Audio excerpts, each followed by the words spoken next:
ปิดบัญชี FT Trading กดคำว่าเริ่มต้นใช้งานแล้วก็มาฮอดหน้านี้ก็กดคำว่าลงทะเบียนหลังจากนั้นก็กดไปที่ Gmail เลยตัวที่1นี้ให้ใส่ชื่อ Gmail ของเราที่เราต้องการที่จะลงทะเบียนจะเปิดบัญชีตัวที่2และแม่นั้นรหัสผ่าน Gmail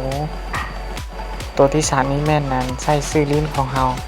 ใส่อะไรก็ได้แต่ว่าต้องมีเลขอยู่ทางล่าง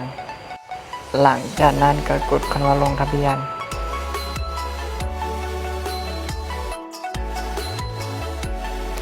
มาฮอดหน้านี้แล้วให้กดบันทึกรหัสผ่านใน Gmail แล้วกดออกแล้วไปเข้าที่ Gmail เลย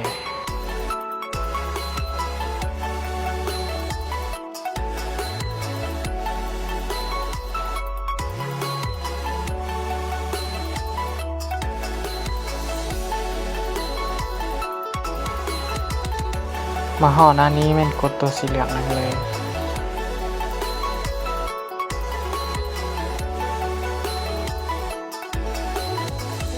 ตอนนี้ระบบกำลังเปิดบัญชีของเขาที่เราสมัครไปเนาะหลังจากนั้นให้ท่าวินาทีตอนนี้หมดก่อนแล้วมันจึงเข้าสู่ระบบได้หลังจากนั้นกับป้อม Gmail ที่เมื่อกี้เราสมัครไปเนาะแล้วก็ตัวที่2แล้วแม่นนั้นรหัส Gmail คือเก่าหลังจากนั้นก็กดเข้าสู่ระบบเลยแบบนี้ก็จบการเปิดบัญชี FT แล้ว